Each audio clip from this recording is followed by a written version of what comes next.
Hey guys, I'm IzDaisho and I'm here playing some Magic, and this is game 2 of the third round. I am 1-1. I lost in the first round to my friend who had the Angel of Serenity and the Armada Worm, and then in the second round I beat my friend who's playing the green-white deck. He stumbled on mana a couple of games, and I think both games I didn't do any damage to him where he had the opportunity to block. I had a Sewer Shambler that swung in for all of the damage, and the rest of it was done by Gerard, and then the second game was all done by like stab wounds and Gerard. And then the same thing happened in the first game. Here, I did all my damage through stab wounds and Gerard. So unfortunately here, I kept a hand with 3 forests in it, and I'm going to have a little bit trouble drawing that swamp, which is really unfortunate, because it's generally, I mean, like, I guess I really could use that chromatic lantern that he's got there, but I mean, generally I think it's a pretty good keep, even if you don't have any spells to play. As long as you've got multiples of one color land, you'll like usually draw the other color, unless you have an insane balance or whatever, but my balance between the two are pretty okay. So he's got a Hussar Patrol here for me at end step, which is annoying because now he's going to be able to attack me for 2, which I wasn't really expecting. I think he left open mana for a counter. He's running a few counters in that deck. I think at least 1 cancel and at least 1 syncopate, and maybe more of either or both.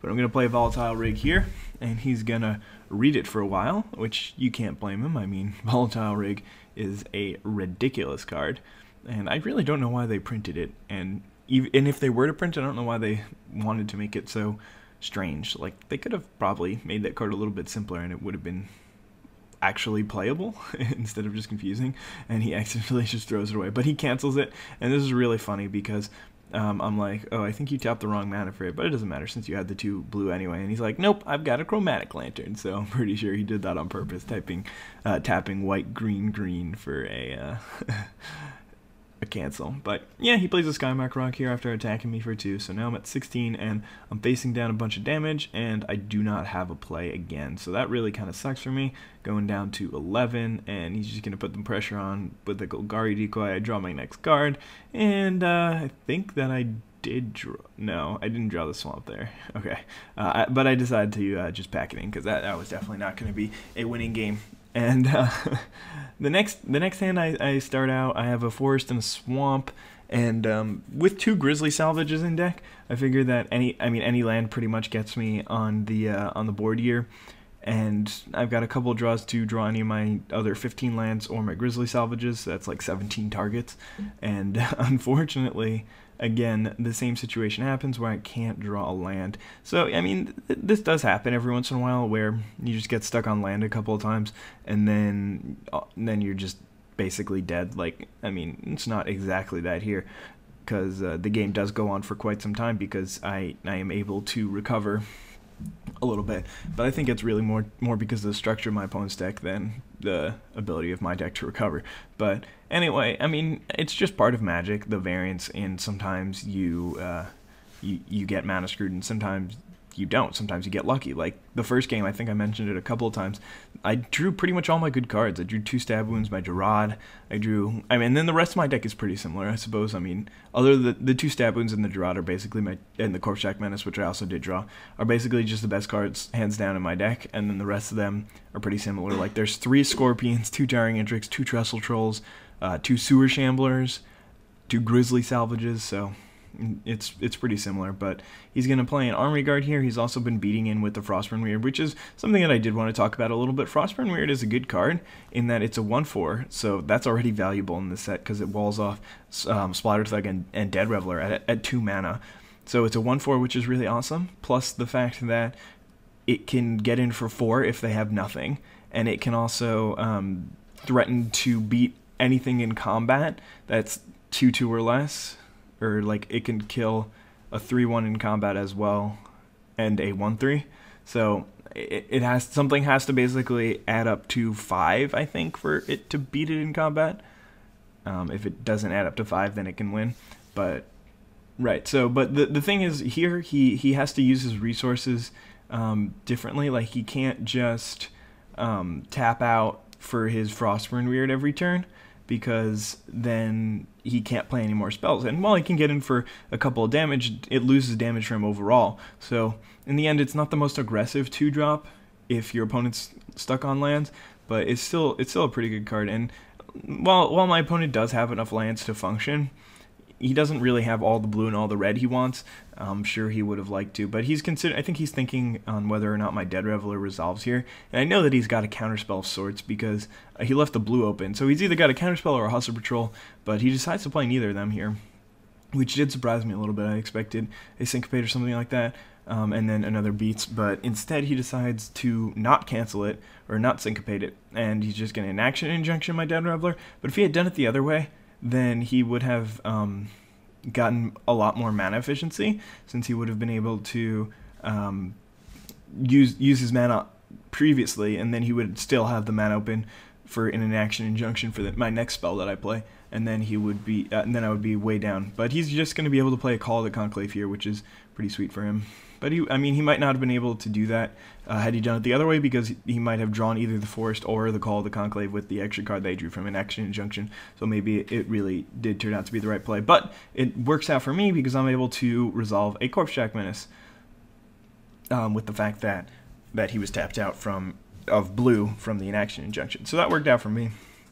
But I am at 7, so it's really, and he's got 3 creatures to my 2, so that's not great. He's also got a handful of cards, because, as you can see, the only cards that he's really played, like, while I haven't been playing spells, the only spells that he's played are 2 Frostburn Weirs, a Call of the Conclave, and an Armory Guard. The Inaction Injunction just cycled itself, so I've got 4 lands, he's got 6, so basically, it's still a pretty even game, especially since I was on the play. He's only got like 1 less card than me at this point, so it does not put me in a good situation. So this is kind of what I was saying earlier on. So even though it's way late into the game and I just started playing spells, the reason I'm not dead is because his deck is a lot more counter-based and combat-based, so stuff like this, he's going to Azorius Charm. My dude, he had an Inaction Injunction previously, so if those had just been like 3/3s, even like 3/3s for 4, then I'd be dead. But just because of the way the game worked out, I'm not dead, or it doesn't look like I'm dead, but I pretty much am. I'm at 5, and I don't have anything going on. I have one thing that can't even block his creatures too profitably. I can block the Frostburn Weir profitably because my power and toughness adds up to 5, so that works for me. And now I can block the 3/3 pretty well as well. 3/3 well as well, yeah, I guess.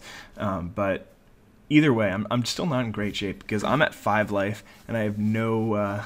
The thing is, it's not that I have no plan on winning this game, because I'm holding a bunch of cards in hand, and some of them actually do give me the chance to win. So when I was discarding cards, I ended up discarding a Sewer Shambler, and that is going to be really important because I can scavenge that for 3 mana and I can put it counters onto something. I don't want to put it on the Corpse Jack Menace just in case he's got like an Avenging Arrow or a Tristani's Judgment for it. Then I lose my Corpse Jack Menace and I lose the counters that I put on it, so that would be terrible. And I can't put on the Dead Reveler because then he'll be unleashed and then he won't be able to block. So that would just be a terrible situation. So I'm going to need to play a creature and I'm going to need to scavenge onto it.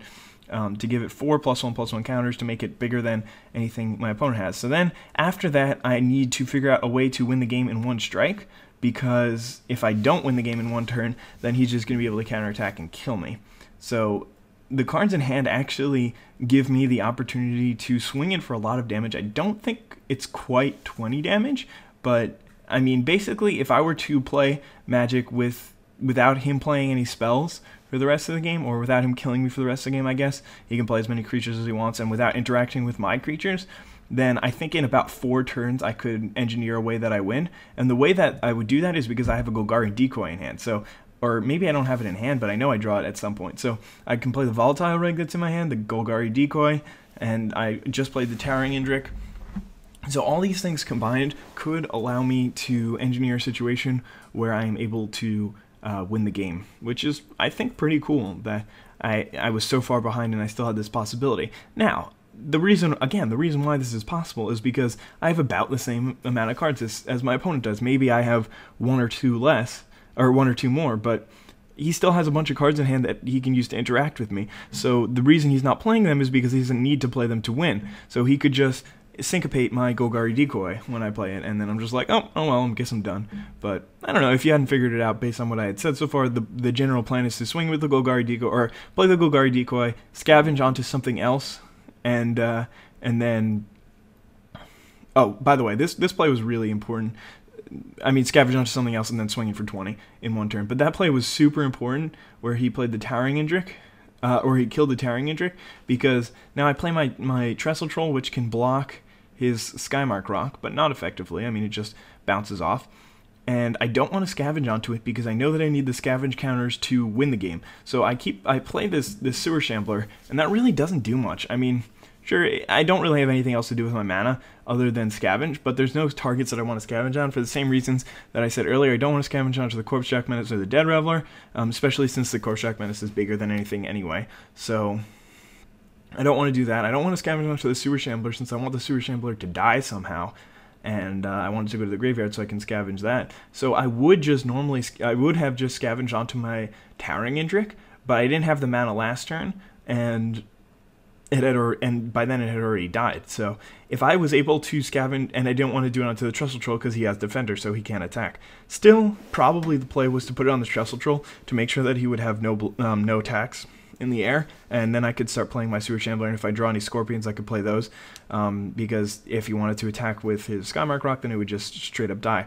So here I've got Golgari Decoy, Sewer Shambler, and Volatile Rig in hand, and I draw a Launch Party. So that's not very useful since I can't really get rid of anything on the current board state. He's got 1 billion mana up anyway, so Launch Party really should have just been in the back of my mind as a last resort. If I can do nothing else to win this game, then I have this Launch Party.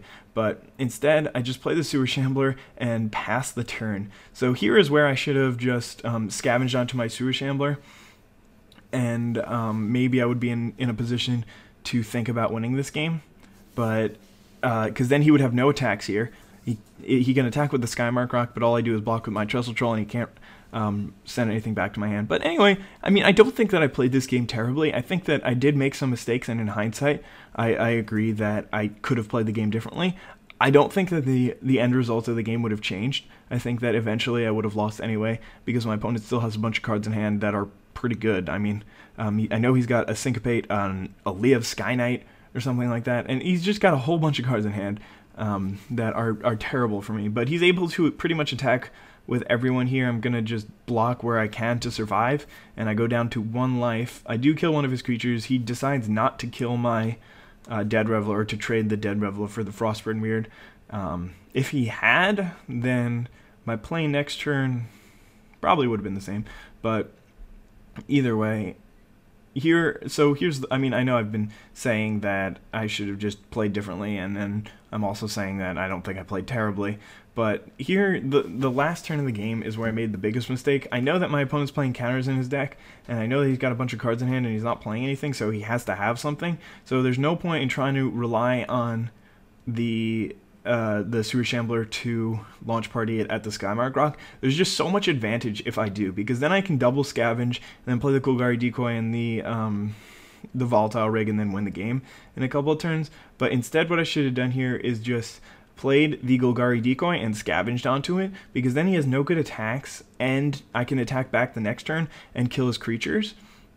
And if he attacks with the Skymark Rock, then well, I guess and if he decides to pump his Frostburn Weird, then he loses creatures that way. He loses 2 creatures to my 1, plus I can scavenge that for another 4 counters.